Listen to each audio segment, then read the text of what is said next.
to episode 8 of the Duel podcast.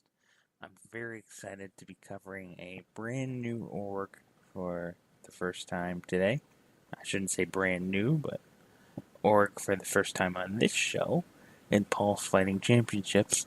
I'm going to be specifically covering Pulse 100, the culmination,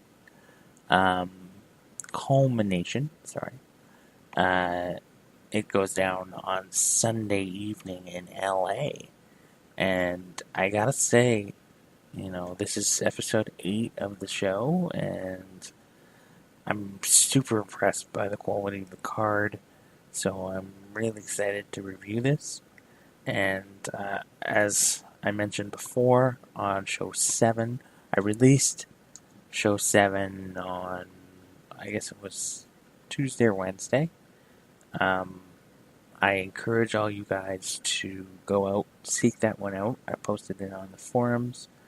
And I'm quite proud of it, actually, just because it's a non-preview show, a non-tycoon show, but it still is MMA related. It tells a bit of my story, a bit of the community story, and why we are all fans. So I decided, though, that there's a couple of events that need previewing. I'll be doing Supernova for Sin, the yearly spectacular, in the next show, but Paul's asked me to take a look at this one, and this is the 100th show, big landmark milestone for them, so I'm happy to do that, and let's get right into it. I'm really excited about this, as I said, so I encourage everybody to seek out show 7. This is show 8 for the preview, and show 9 will be Supernova next week.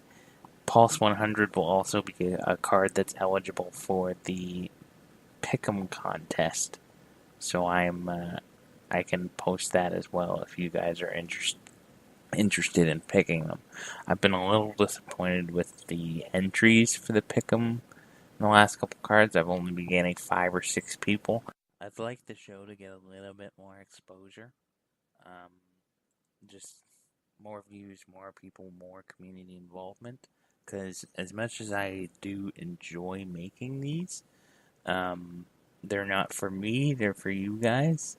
And I think the benefit of that is, I make them because I get feedback from them and people enjoy them. I don't make them just as my own kind of vanity project. So I'd like to get as many people involved in it, either on the show or feedback for the show or community involvement or involvement from Mike. I haven't heard anything or seen anything from him. I'm not sure if he knows that this show exists even. So I'd like to get as much of Tycoon involved as possible. But anyway, that's my soapbox. Pulse 100. So I'm going to start at the bottom of the card and work our way up. We got a 10-fight card, as I said, emanating Sunday night from Los Angeles. And our opening fight is Ludo Van Veen versus Dominic Trujillo at 170. Van Veen is 21-9. Trujillo 13-7. Very similar skills, except for a Muay Thai advantage for Van Veen and a Jiu-Jitsu advantage, although again it looks purely defensive because neither fighter has subbed anyone or been subbed by anyone. Van Veen, as I said, 21-9, 13-7. Trujillo's never lost a fight by finish. He's never been finished, so all 7 fights, and in a decision loss, all 7 losses. And then Van Veen has 15 of his 21 wins by decision, but he has been TKO'd 6 times in his losses. Both fighters are currently riding a 3-fight win streak. Somebody's going to go to 4, obviously. Van Veen, the much more high-profile fighter, but this is, I think, a closer matchup than it appears. I'm still going to go with Van Veen because Trujillo doesn't look like he can be finished generally, but Van Veen isn't a finisher, so I think he's going to come out aggressive, use volume, and probably outpoint Trujillo here. So I'm use his striking advantage to keep this on the feet and just outwork him. So I'm going to go with Van Veen in the opening fight of the card. We got Bjarni Eggerichsen versus Yes Man Sanchez. This is an interesting one to me. It's at 185. And the reason it's an interesting one to me is this is Aggerson's first fight in Pulse. He previously fought in my org. Went 3-1 in my org and then moved on. But judging by the quality of opposition, he did quite well for himself. 18-14 Aggerson, Sanchez 30-17-1. Sanchez with a clear striking advantage. Wrestling and the groundwork fairly even. It's an interesting fight because it looks like a decision is coming unless Sanchez can get the finish. Because Sanchez, 18 of his 30 wins have come by decision, and 10 of his 17 losses have come by decision. Both of them are on 2-fight win streaks and looking for a third.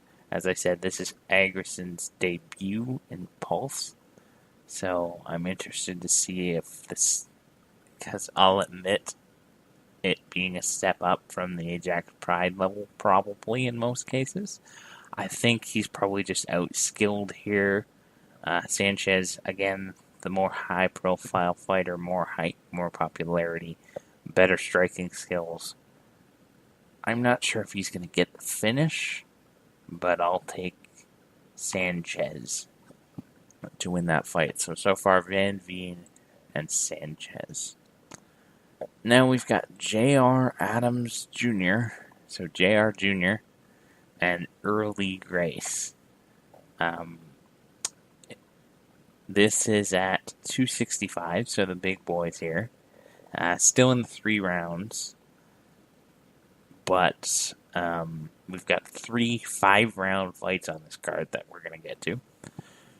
Very, very even skill-wise.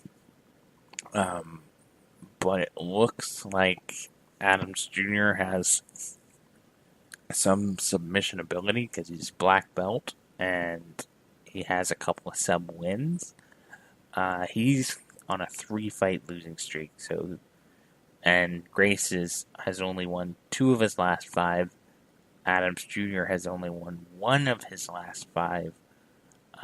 This is a fight that definitely both of them need, and whoever doesn't get it might be seeing their Pulse career end here. Adams Jr., just looking at the quality of the competition, he's been in tough. He's fought Gates, he's fought Kitano, he's fought Brophy, he's fought, a lot of the higher names in Pulse, and he's just been, I think part of it is just being outskilled and probably matchup luck. This is an interesting one for me, but trying to decide who to pick at the moment. Grace 8-5, Junior 10-5. Grace, all 8 of his wins coming by KO, and 4 of the 5 losses that Junior has suffered have been by KO TKO stoppage, as per heavyweight rules. I think Grace has a little bit of a power edge. The question is he going to be able to connect? I think he will, just because he's not sufficiently outskilled to at least land some shots. I'm going to take Grace in this one, but I think it could be one of those coin flip fights, and I'm not especially confident in that. We've got Landon Priester versus Sergey Panikov, and this is 145. Priester 11-3-2, Panikov, 42-25. That is a veteran. Priester, 7 of his 11 wins by decision. Panikov, pretty evenly spread between TKO and decision. 24 TKO, 18 decision. He's lost 20 of his 25 losses by decision. So he likes to go to the judges. The judges don't like him all that much. I question this fight, though, because he's 43 years old. When is his time going to be up? Judging by his primary skills, he's probably depopping at a semi-rapid rate. Priester's 34, so he's no spring chicken, but he's definitely comfortable in his age advantage.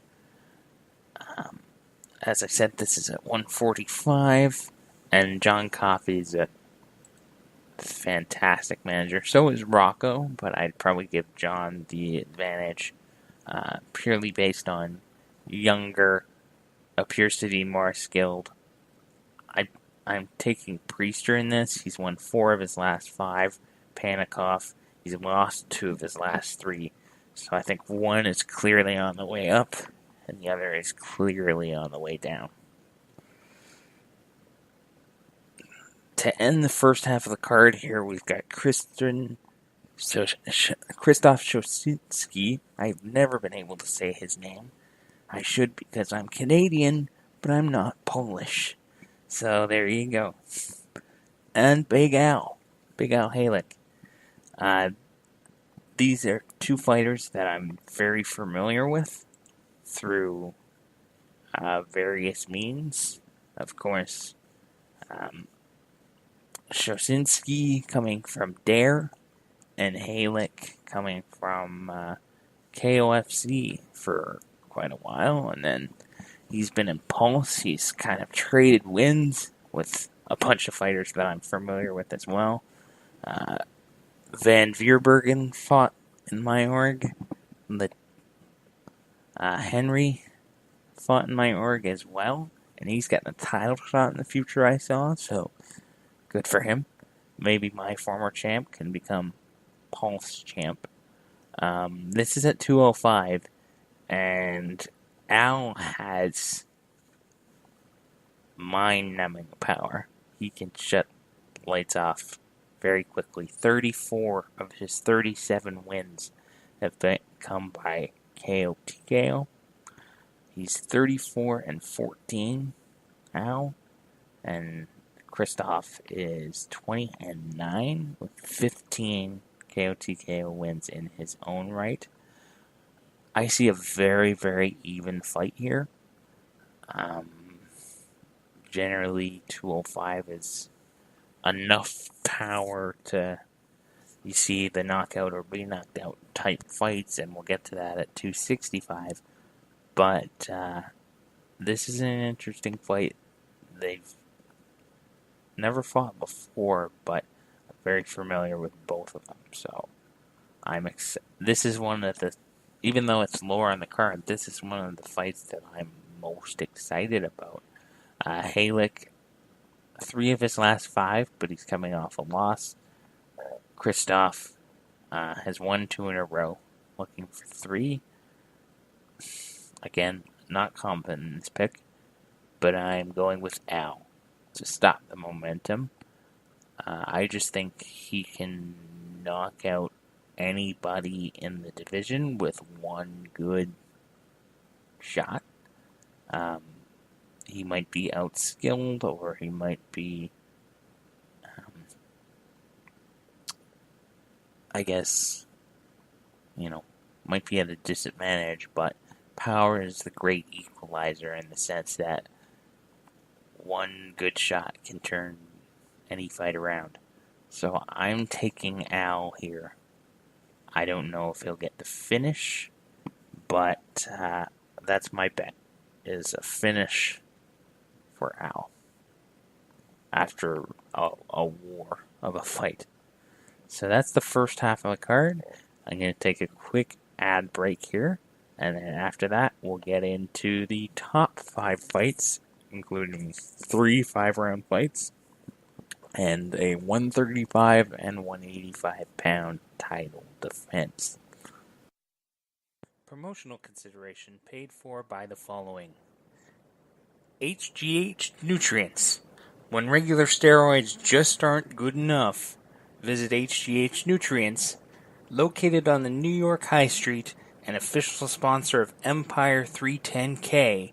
They have 5 Monster 160 supplements for all of your fighting needs. The king of the EQ is ready to serve you at HGH Nutrients in New York. Urban Fighter in New York continues the tradition of providing stylish clothing for great prices.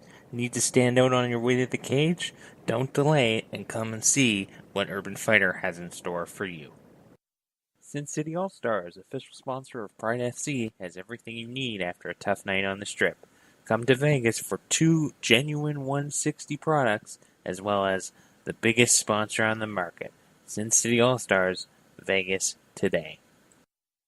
Okay, and we're back after that break. We got 5 fights left in Pulse 100, so after we do that, we can get right to them here. Fight number 5 is Michael Breakley versus Dimitrov. Daniel Dimitrov. I almost called him Dmitry Dimitrov. Daniel Dimitrov. Blakely 21-11. Dimitrov 17-7. And I'm familiar with Breakley from his time in CEFC. And he's moved to Pulse and he's split back and forth. And this is one of those top contender fights at 265. And it's a very familiar looking 265 fight because out of the 38 wins from these two guys, 36 have been by TKO or KO. And out of the 18 losses from these two guys, 16 they've been stopped. So somebody's stopping somebody by the looks of things. Both guys have won 3 of their last 5. Dimitrov looking for a 3rd straight win. Blakely looking to start a win streak by going for 2 in a row here. The thing that makes me curious about this fight is Dimitrov has better skills in every area but BJJ. And the BJJ advantage, again, seems purely defensive. Because Breakley has never subbed anybody, and he's never been subbed by anybody. And Dimitrov doesn't have any sub abilities. It's all power all the time. This is a scenario where I feel like the superior skilled guy, who I would think is Dimitrov at this stage, has enough of a skill advantage and the ability to mix it up. Maybe he'll throw in a takedown in there because he's got a bit of a wrestling primary advantage too. He's got enough of an advantage to land some shots, and at heavyweight, that's a problem. So I'm going to take Dimitrov here to run his win streak to 3 in a row. So to recap the first 6, I've got Van Veen, I've got Yes Man Sanchez, I've got Grace, I've got Priester, I've got Al, and I've got Dimitrov. Now we get to Cholo Van Gaal versus Will Rock. And 155 fight. And Will Rock, of course, was the previous Pulse champion, coming off a majority decision loss to lose his title, looking to get back on track. Won 4 in a row previous to that, I think. No, 6 in a row previous to that, including winning the title and 1 defense, and then losing to Kei Yamaguchi. Van Gaal has traded wins and losses. 3 of his last 5, win-loss, win-loss, win-loss. Former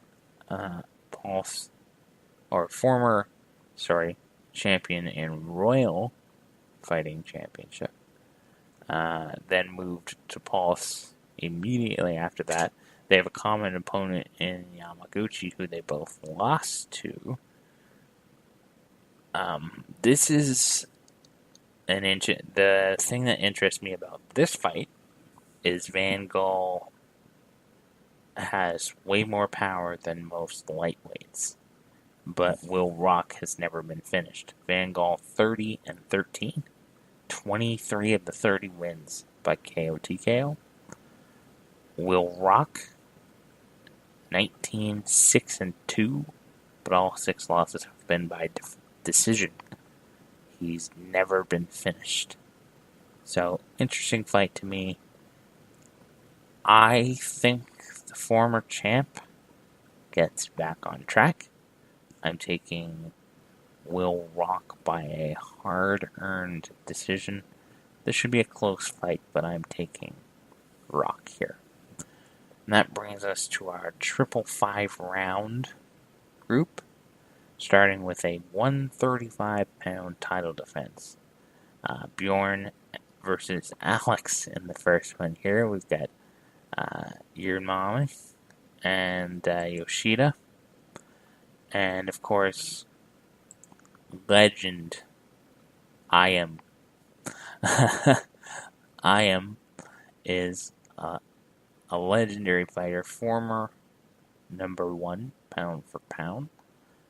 And he's coming to Pulse, and, he's kind of doing the world tour. He had a fight in Dare. He finished the guy there. He had a fight in Pulse. He finished the guy there. He fought Nick Shamrock in OFC. He finished him. He fought Chico Grande in Claymore. He finished him. He fought Mike McLaughlin. He finished him too. So, Yoshida, is he next on the pecking order? Huge opportunity for a guy who's number 3 in the weight class versus a guy who's in the game, who's number 3 in the world. So I think if Yoshida can pull this off, it would be an upset for sure. Yoshida has won 4 in a row though, so very deserving of this spot. Looking for 5th win in a row. I'm hesitant to say that he'll be successful here because I feel like you've got a legend in his prime or a former number 1 in his prime versus a 26-year-old guy who is kind of still on the way up. And I think this might be a little bit early for him to be taking on such a challenge, but I know Alex doesn't back down from anything or anybody, so I appreciate that about him. Juan Brento Boss, he seems to be the kryptonite for Yoshida so far because Yoshida, he's got 4 losses and 3 of them are to Boss. He's 1-3 against him. 19-4 overall though, and he's got a bit of power. But I think he's found his power stroke because he's only got 9 wins, 9 out of his 20 by KO/TKO, but 5 in a row have been finishes.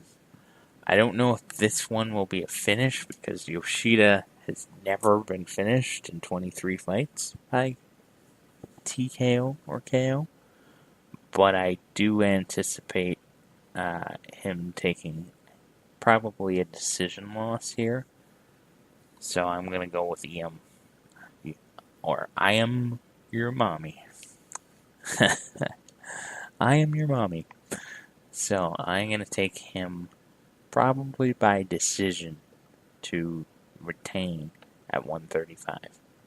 Next we have a heavyweight co-main event. Dante Cross-Furia versus Yoshio Fujimoto.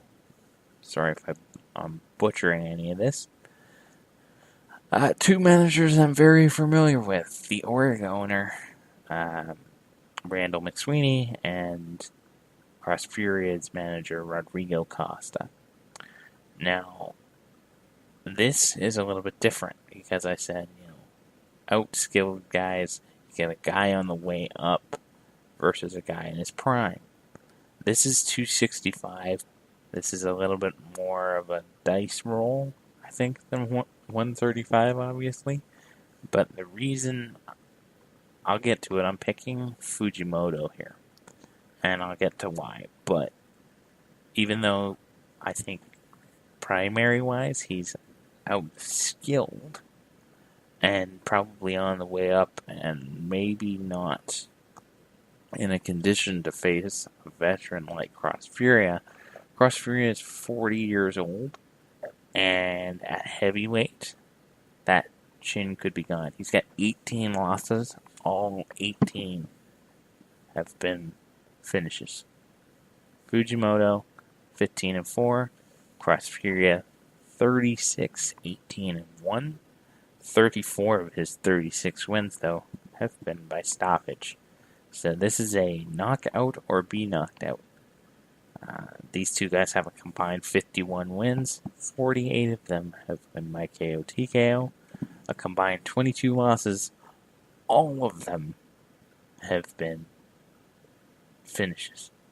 Every single one. So judges, just leave the bus running because you're not needed. If you got assigned to judge this fight, it's going to be one of the easiest nights of work you'll have in your entire life.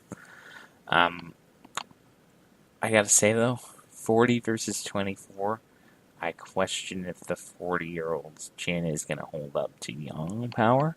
So, while I do admit that this would probably be considered a significant upset, I'm taking Fujimoto by finish over Cross Furia. And then we have our main event at 145. Alexei Andreev versus Snot Sliver. And this is a hugely intriguing fight to me. Again, I said it's at 185. The reason that is Andreev is one of the few fighters in the game that I consider to be a ground specialist. Ground and pound and submissions. I see so many guys that are sprawl and brawl type strikers. It's very rare to see a wrestler who uses submissions in this game. Andreev 20-2, Slipper, or I should say it's very rare to see a wrestler that uses submissions in this game at this high an org level being hugely successful. Because he's at the number 5 org in the world. He's their 185-pound champion. He's number 6 in the weight class in the entire game.